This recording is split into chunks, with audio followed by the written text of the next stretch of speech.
लड्डू गोपाल हैं घर में तो ये 5 काम करना कभी न भूलें। आमतौर पर सभी हिंदू घरों में रोजाना लड्डू गोपाल जी का पूजन किया करते हैं। नहलाया जाता है, वस्त्र पहनाए जाते हैं और भोग लगाया जाता है। भगवान की पूजा से जुड़े सभी नियम होते हैं। जिन घरों में लड्डू गोपाल की पूजा होती है उन घरों में इन नियमों का पालन करना जरूरी होता है। आज हम आपको बताने जा रहे हैं ऐसे 5 कामों के बारे में जो अगर किसी के घर में लड्डू गोपाल हैं तो इन कामों को जरूर करना चाहिए। तो आइए दोस्तों बताते हैं। अगर नियम 1, नियमित स्नान कराएं, हर दिन वस्त्र बदलें।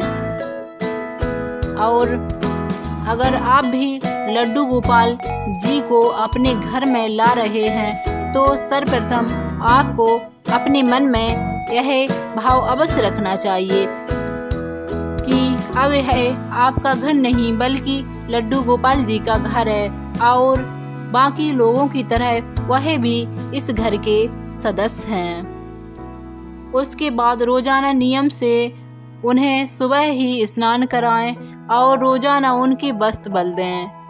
ध्यान रहे कि हमें लड्डू गोपाल जी के लिए ठीक उसी प्रकार की दिनचर्या का पालन करना चाहिए जैसा कि घर के अन्य सदस्य करते हैं। वह भी आपके घर के सदस्य ही हैं।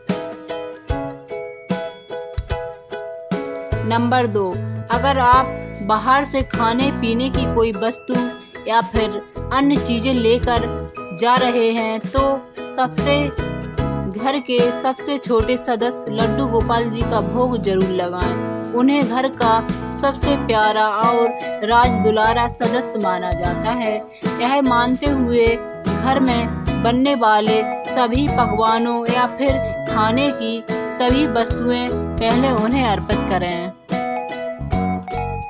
नंबर 3, संध्या के समय रोजाना नियमित रूप से शाम को आरती करें, भोग लगाएं। लड्डू गोपाल जी की पूजा में एक भी दिन का अंतराल नहीं होना चाहिए। अगर आप किसी काम से घर के बाहर जा रहे हैं तो इस बात का ध्यान रखें कि घर में की एक चाबी लड्डू गोपाल को देकर जाएं और यह प्रार्थना करके जाएं कि हे प्रभु आप इस घर की रक्षा करें।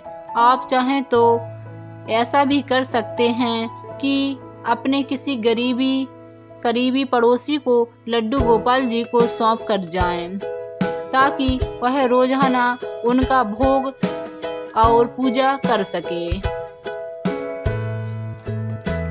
नंबर 4, जब आप बाजार जाएं तो जैसे अपने बच्चों के लिए कुछ लाते हैं, जैसे खिलौने लाते हैं, वैसे ही लड्डू गोपाल जी के लिए भी नए नए खिलौने लेकर आएं और समय निकालकर स्वयं भी उनके साथ खेलें। हो सके तो लड्डू गोपाल जी को अपने साथ समय समय पर घुमाने भी लेकर जाएं। ये होते हैं लड्डू गोपाल जी के नियम।